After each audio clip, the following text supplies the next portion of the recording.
one of you seated in this audience tonight. Where's God? The past 2 years have been a tough time for all of us, with many ups and downs along the way. But you stood by us through every minute. You truly were our nursing school ventilators. If it were not for you, we would not be here today. As I stand here now and look out into the audience, I see a vast variety of families. I cannot begin to count the number of missed family dinners, birthdays, anniversaries, school functions, and sporting events that we were all unable to attend the past 2 years because we were in clinicals, in class, taking an exam, practicing for evaluation skills, or any other thing we needed to do along the way. I know there were many nights that we locked ourselves into our rooms with Lewis and a laptop, studying for an exam, writing a care plan, or the never-ending PEDS paper. And if you dared to open the door, well, you were a brave soul. You put up with our mood swings and attitudes. You tolerated us during our caffeine-intoxicated states and carbohydrated binges.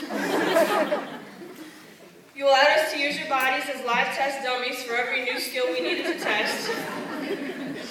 You see, little did you know, when we got accepted to nursing school, so did you. Congratulations, you survived.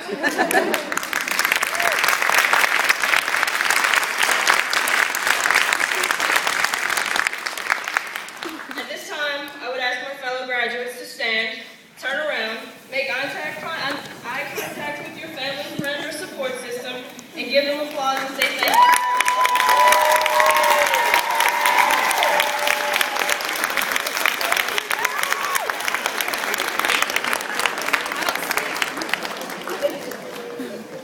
He sees you. Now I'm going to tell you a little bit about what we've been through. It all started with fundamentals in good old N220, where on the first day we got more handouts than anyone could imagine, in the most organized manner, of course. We were introduced to the curriculum framework and the oh-so-powerful critical U. It's truly scary how much power one lonely vowel has over Thank God our family members could not give them out. That's right. On that first day, we were told to go home, tell your loved ones that you will see them in 2 years. I specifically remember Miss Jennifer telling us, tell your families now that you will not be hosting, nor will you be cooking anything for Thanksgiving, Christmas, or any other family gathering. Yeah.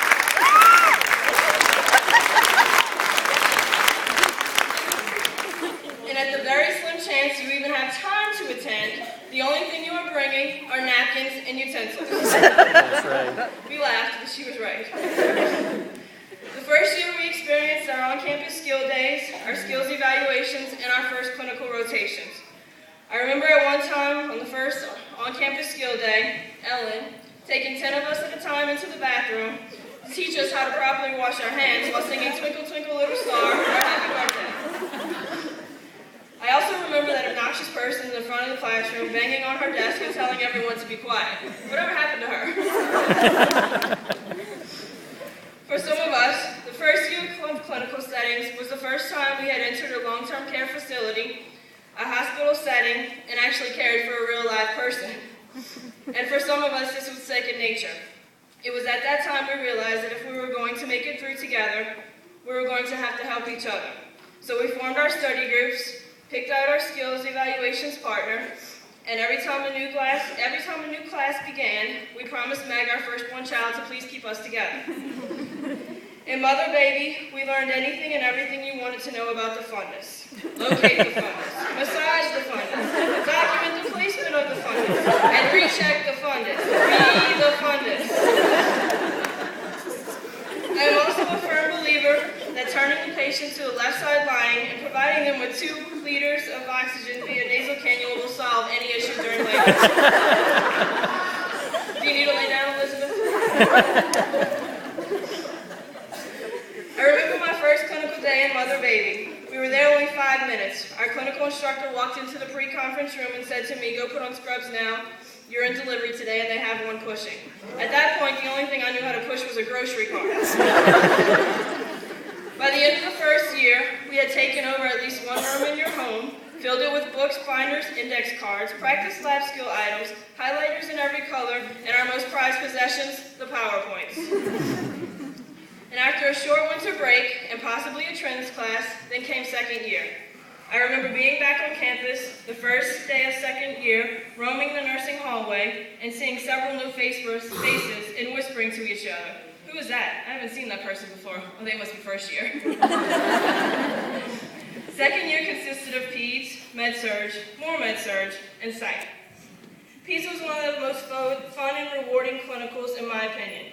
You got to play therapeutic, legal, Pedialyte drinking games with your patients. You got to play syringe wars and have water gun fights. And for the most part, you actually got to see them improve over the 12-hour clinical period that you were there. It was unbelievable how fast children really do bounce back. In Psych, we spent 7 weeks diagnosing ourselves, our instructors, and at least one of you with a personality disorder. Some of us even believed that our Psych textbook could possibly be the biography of a nursing student. I finally realized that those voices I could hear in my head during exams, since the first year telling me not to change my answers, were in fact Ellen's command voices. In Med-Surg 233, we began to connect the dots from first year and see the big picture. By 236, our last Med-Surg, I can't tell you how many of my classmates and I agree that after the shock for some and endocrine for others, at least the 2 years of nursing school finally made sense. Somehow, for some reason, it had now clicked and the puzzle was now complete. Our notebooks and PowerPoints were filled with stars and highlights at every spot where Donna said, "Now write this down, this is important, Donna says." And our brains were filled with Jessica theories that you will never find in any textbook, but will certainly keep your patient alive. 236 was another favor for me. That was it. This is what nursing was about. This is what I had worked 2 years for, to prove to my instructors, my classmates, and myself that I could do this. However, I must admit, on the first day of 236, after seeing my name under instructor Helen Cruz, I thought it would be the death of me. Yes. And once again, the nursing student was wrong. I'm here to say that myself and my 7 clinical partners survived Helen's hot seat. Amen. In conclusion, I would like to once again congratulate the nursing class of 2011. I wish each and every one of you the very best in your career and much success along the way. And in the words of Dr. Seuss, you have brains in your head, you have feet in your shoes. You can steer yourself in any direction you choose. Thank you.